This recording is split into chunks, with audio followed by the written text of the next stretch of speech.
Ушундай мамлекеттерде өнүгүү өсүш тез болот. Ош мамлекеттик университетине Түштүк Кореянын Кодже университетинин механикалык инженерия факультетинин башчысы, Edu Consulting Корей тили борборунун директору, жогорку кеңештин депутаты Элдар Сулайманов келди. Конокторду ректор Кудайберди Кожобеков кабыл алды. Жолугушууда университеттер аралык алдыдагы эки тараптуу кызматташуу, студенттер жана окутуучулардын академиялык мобилдүүлүгү боюнча пикир алышты.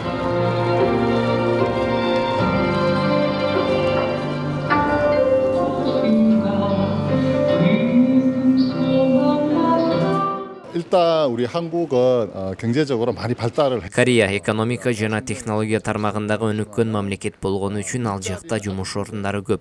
Бүгүнкү студенттер менен жолугушууда биз иш орундар тууралуу маалыматтарды кененирээк берүүгө аракет жасадык. Буюрса, биз Ош мамлекеттик университети менен алдыда билим берүү жаатында кызматташууларды кеңейтебиз. Анткени кыргыздар аракетчил жана жаштар көпкө эсе. Аны менен катар студенттерди Кореяда окуп билим алууга чакырат элем. Иш чаранын жүрүшүндө коноктор студенттер тарабынан даярдалган концерттик программага күбө болушту.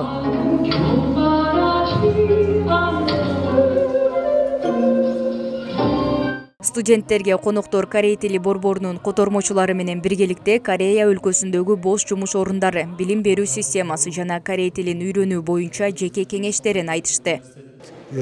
오시에 있는 젊은 학생들을 위해서 Биз бүгүнкү уюштурган иш чарабызга абдан көп студенттер келди. Мен өзүмдүн атымдан окуу жайдын жетекчилигине чоң ыраазычылык билдирем.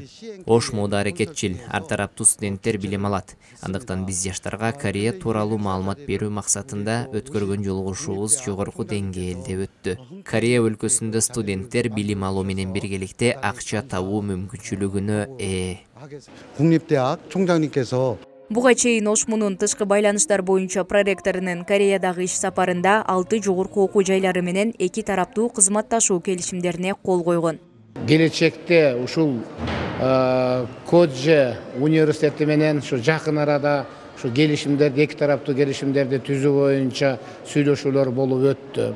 Биз буга чейин дагы биз Ош мамлекеттик университети ошол Түштүк Кореянын бир канча университеттери менен эки тараптуу келишимдерди түзүп келгенбиз. Эске салсак, 2022 жылдын 14 февралында Бишкектеги Түштүк Корея Республикасынын билим берүү борборунун директору Ким Дэгван жана Ошмунун эл аралык байланыштар бөлүмүнүн начальниги Абдыганы Абдуалиевдин катышуусунда дүйнөлүк тилдер жана маданият факультетинде Корей тили жана маданият борбору ачылган.